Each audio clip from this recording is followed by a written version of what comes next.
जय हिंद मेरे प्यारे बच्चों। तो स्वागत है वो कैप्सूल के डे 3 में। और आज के जो दो वर्ड होने वाले हैं ना, आपको ऐसा लगेगा सर इन दोनों ही वर्ड्स में बहुत ज्यादा डिफरेंस भी है, इनके सिनोनियम्स एंड एंटोनियम्स भी अलग अलग हैं। बट अगर आप नियरेस्ट वर्ड्स की बात देखोगे तो सर ये दोनों वर्ड्स तो एक ही हैं। और अगर इसके सिनोनियम्स का कोई सिनोनियम ऑप्शंस में नहीं मिला, दूसरे वाले वर्ड के सिनोनियम्स मिल गए, तो सर वो भी आंसर हो सकते हैं, क्योंकि NDA nearest and farthest words को पूछता है। तो भैया डे 3 का पहला वर्ड क्या है? डे 3 का पहला वर्ड है सबलाइम। इसको याद कैसे करोगे? जब लाइमलाइट पड़ती है ना सब चीजों पे, जब सब चीजों पे लाइमलाइट पड़ती है तो सारी चीजें बड़ी अति सुंदर लगती हैं, अद्भुत, अति सुंदर। क्लियर है? लेकिन इसको याद कैसे करेंगे? सबलाइम का मतलब क्या होता है? कोई भी ऐसी चीज जिसको देखकर आप चौंक जाओ, बट पॉजिटिव वे में। आप अचानक से किसी ऑफिस में एंटर किए और ऑफिस में ऑफिस इतना सुंदर बना हुआ था, आपने एकदम से एंटर होते ही बोला वाह। तो जब कोई भी चीज बहुत सुंदर होती है, जिसको देखते ही कॉजिंग वंडर और एस्टोनिस्ट, आप चौंक जाते हैं, उसको रिप्रेजेंट किया जाता है सबलाइम से। अब जो अति सुंदर है, जो सबसे अलग है, जो बहुत ही ज्यादा भव्य है, बहुत ज्यादा बढ़िया लग रही है, उसको क्या करेंगे? यूनिक से रिप्रेजेंट कर सकते हैं। ग्रैंड मतलब बहुत बड़ा, मैजेस्टिक, सबसे अलग वाला। रिमार्केबल है, जिसको देखते ही वाह, ऐसी चीज तो मैंने कभी देखी ही नहीं थी। मैजेस्टिक है, सुपर्ब, ग्लोरियस। ये सुपर्ब है, ग्लोरियस है, मैजेस्टिक है। ये सभी चीजों को, ये सारे वर्ड्स ये एक ऐसी चीज को रिप्रेजेंट कर रहे हैं जिसका मतलब होता है जब आपने कोई चीज देखी और उसकी क्वालिटी के लेवल पे बाकी कोई चीज है ही नहीं, आप देख के चौंक गए, वाह इतना सुंदर, ऐसा भी कुछ हो सकता है क्या? उस तरीके से क्या करता है? वंडर मतलब जिसको चौंक जाते हैं आप। इसमें आप करेंगे एक्साल्टेड, हैप्पी को भी दिखाता है और वंडर वाले अमेज को भी दिखाता है। ठीक है। लॉफ्टी का मतलब होता है गगनचुंबी या बहुत बड़े, जिसके जैसा कोई और नहीं है, जिसको देखते रहने का मन करे। ठीक है। नोबल है। इसमें कुछ वर्ड आपको जरूर याद रखने हैं। एक तो है आपका ट्रांसेंडेंट, इसका मतलब। दूसरा है आपको प्रोडिजियस एंड स्टूपेंडस। तीनों का मतलब क्या होता है? तीनों बढ़िया वर्ड हैं। तीनों का मतलब होता है कोई ऐसी चीज जिसको देखते ही आप बोले वाह, मुंह से एकदम निकले वाह क्या चीज है यार, वो वाली चीज को रिप्रेजेंट करता है प्रोडिजियस, स्टूपेंडस एंड ट्रांसेंडेंट। अब देखो सर हेवनली कैसे हो गया? आपने स्वर्ग देखा है, नर्क तो आप कलयुग में देख ही रहे हैं। आपको इतनी अच्छी जगह मिला हेवनली, मतलब सारी चीजें बहुत ही अच्छा हैं। ठीक है। एलिवेटेड है, ग्लोरियस है, मैजेस्टिक आपका वहां पे आई गया है, एंड सुप्रीम है। सुप्रीम मतलब जो सबसे ऊपर है। अब इसके एंटोनियम वर्ड्स बहुत इंपॉर्टेंट है। एंटोनियम्स मतलब क्या है? एक तरफ तो है ऐसी कोई भी चीज उसकी जिसके जैसा कोई है ही नहीं, जिसको देखते ही आप एकदम से चौंक गए। अपोजिट है ऑर्डिनरी सी चीज है। ऐसे लोग, ऐसे तो मैंने हर जगह देखे हैं। लोली, बेस मतलब निचले स्तर के। ठीक है। इग्नोबल। ठीक है। क्या होता है? इन सब का मतलब क्या है? बिल्कुल कॉमन सी चीजें जिसको हम रोज देखते हैं, बिल्कुल जिसको देख के ऐसा लगता ही नहीं है कोई आया, हाँ ठीक है ये तो हमने देखा हुआ है, अच्छा है कोई बात नहीं। लेकिन इसमें जो चीजें कॉमन सी होती हैं वो चीजें बोरिंग भी होती हैं, आपको याद रखने हैं। प्रोसेक का मतलब होता है बोरिंग चीजें। मुंडेन का मतलब होता है बोरिंग। ठीक है। जेडिंग का मतलब होता है बोरिंग। मोनोटोनस का मतलब होता है बोरिंग। हमड्रम का मतलब होता है बोरिंग। टीडियस का मतलब होता है बोरिंग। इंसिपिड का मतलब होता है बोरिंग। ये सभी वर्ड्स अच्छे हैं और सबका मतलब होता है कॉमन सी चीज, जिसको जो पकाऊ सी है, जिसको देख के दोबारा देखने का मन करे, अरे ठीक है यार चल ठीक है, नॉर्मल सी है। ठीक है। अपोजिट और क्या हो जाएगा? इंफीरियर मतलब निचले स्तर की। ठीक है। एब्जेक्ट मतलब जिसको देखकर लोग घृणा करते हैं। ठीक है। एब्सर्ड मतलब बेतुका। कंटेम्प्टेबल मतलब होता है निंदनीय। ठीक है। अरे ठीक है यार बेकार सा है, चलो हटाओ इसको आगे। अब आ जाते हैं भैया यूसेज में। The climber stood at the summit overwhelmed by the sublime view of the mountain range stretching to the horizon. जब वो ऊपर पहाड़ पर चढ़ा और ऊपर पहाड़ पर चढ़ने के बाद उसने जब नीचे का नजारा देखा तो उसको देखते आंखें उसकी चौंक गई, वाह इतना अच्छा चीज भी कोई हो सकती है। तो वो अच्छे वाले को ना, जिसको देखकर आप सरप्राइज हो जाए कि इतना अच्छा भी कुछ है, उसको रिप्रेजेंट किया जाता है सबलाइम से। लेकिन नेक्स्ट वर्ड है भैया टेंटिलाइजिंग। टेंटिलाइजिंग जो वर्ड है वो कहीं ना कहीं इसी का नियरेस्ट वर्ड है, पर अगर ऑप्शन में ये दोनों ऑप्शन है तो उनमें डिफरेंस कैसे करना है वो बताता हूं। टेंटिलाइजिंग एक वर्ब भी होती है, एडजेक्टिव भी होती है। टेंटलाइजिंग का मतलब होता है कोई भी ऐसी चीज जिसको देखने का मन करे, जो अपनी ओर आकर्षित करे, जो अपनी ओर मोहित कर ले, जो अपनी ओर लुभाए। ठीक है, इसमें क्या होता है कि किसी पर्सन को मैंने क्या किया, रसगुल्ले बहुत टेस्टी थे, मैंने उसको इतना सा रसगुल्ला टेस्ट करा दिया, अब उसके मन में और क्रेविंग हो रही है। टेंटलाइजिंग मतलब एक ऐसी चीज होती है जिसको एक छोटा सा किसी चीज का एग्जाम्पल दे दिया, उसके बाद उसको और क्रेविंग हो रही है, वो चीज उसको अपनी ओर आकर्षित कर रही है कि भैया आओ मुझे और देखो, मुझे और टेस्ट करो। क्लियर? तो तरसाने वाला, लुभाने वाला, इच्छा जगाने वाला रिप्रेजेंट करता है possessing a quality that arouses expectation of desire। एक ऐसी चीज जिसको देखने के बाद आपके मन में और इच्छा जागती है कि यार और देखना चाहिए। क्लियर? सिनोनियम क्या हो जाएंगे? टेम्पटिंग, टेम्पटिंग मतलब अपनी ओर खींचने वाला, एंटाइसिंग अपनी ओर आकर्षित करने वाला, एल्यूरिंग एंड ल्यूरिंग दोनों का मतलब होता है अपनी ओर आकर्षित करने वाला, कैप्टिवेटिंग का मतलब होता है जिसने आपकी दृष्टि को अपने ऊपर जकड़ के रखता है, जिससे आंखें हटाने का मन ना करे, इनवाइटिंग है, फैसिनेटिंग है, मंदमुक्त कर देने वाला। ठीक है, उसके बाद विविचिंग बहुत बढ़िया वर्ड है, विविचिंग का मतलब भी क्या है, बहुत ही ज्यादा जो अट्रैक्टिव चीज होती है उसको रिप्रेजेंट करता है।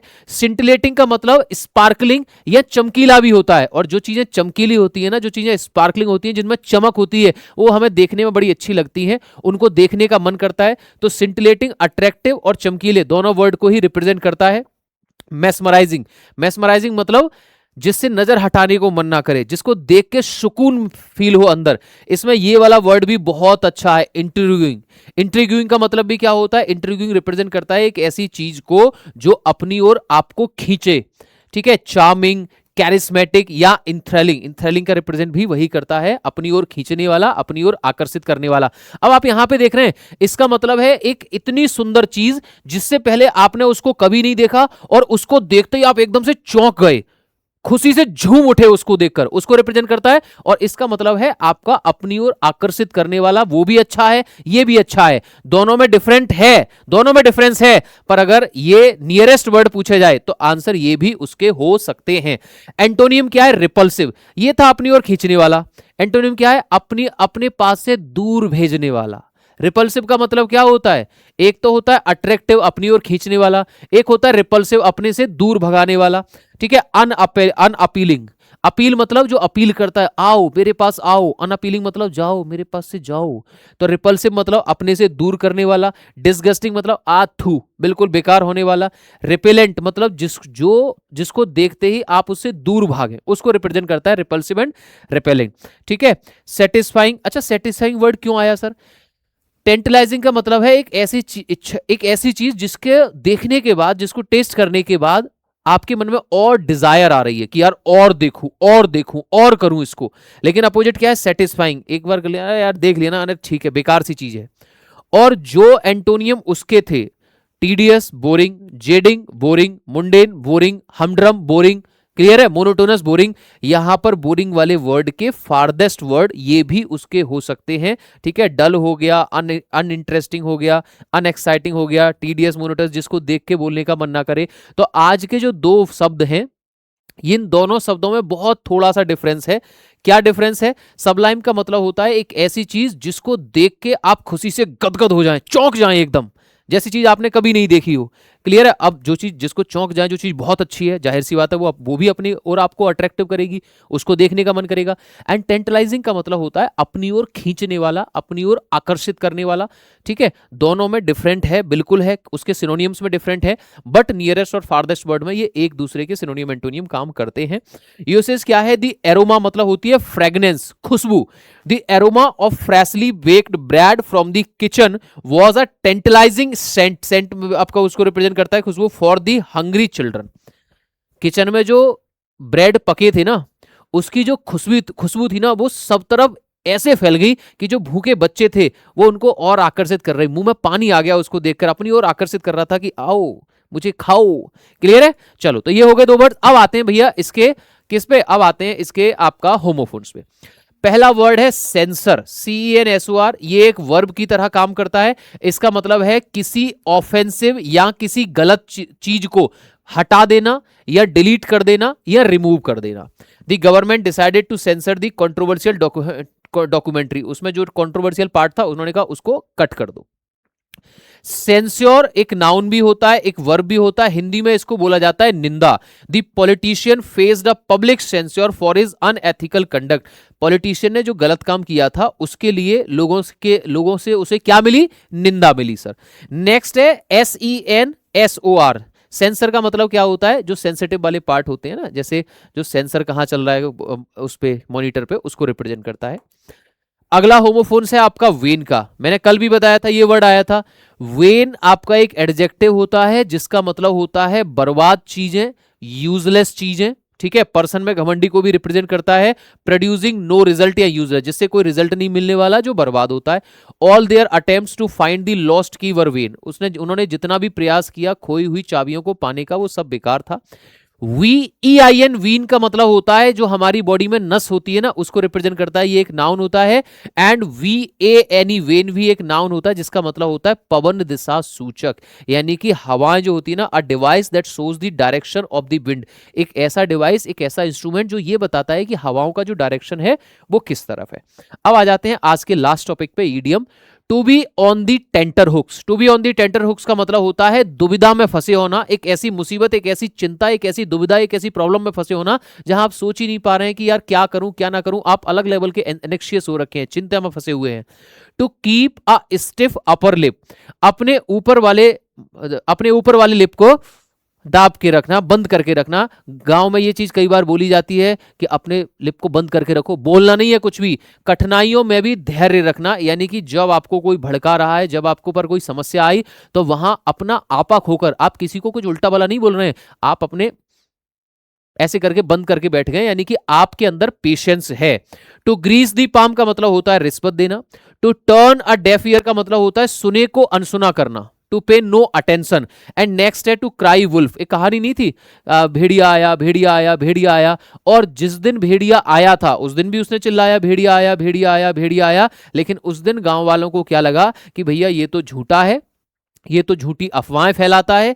हर बार ये यही बोलता है कि भेड़िया आया, और जब हम भेड़िया को देखने जाते हैं तो वहां पर कोई मिलता नहीं है, तो इस बार वो जाते नहीं है। क्राई वुल्फ का मतलब क्या है? वो जो लड़का था, वो जो चरवाहा था, वो बार बार यही बोलता था कि भेड़िया आया, और उसको देखने के लिए गांव वाले आते थे, और बाद में कहता था कि मैं तो मजाक कर रहा था। यानी कि वो किसी चीज की चेतावनी देता था, किसी चीज की वार्निंग देता था, लेकिन जिस चीज की वार्निंग देता था वो क्या होती थी? झूठ होती थी। तो क्राई वुल्फ मतलब झूठा अलार्म देना। क्लियर है? तो आज का जो वोकैब थर्ड का सेशन है वो हम यहीं पे स्टॉप करेंगे, और वोकैब के सभी वर्ड्स नोट करते रहो। मैं इसका टेस्ट भी कराऊंगा, और उस दिन आपको पता चलेगा ये कितने इंपॉर्टेंट है। क्लियर? तो आज का सेशन हम यहीं स्टॉप करते हैं। Jai Hind, thank you, take care.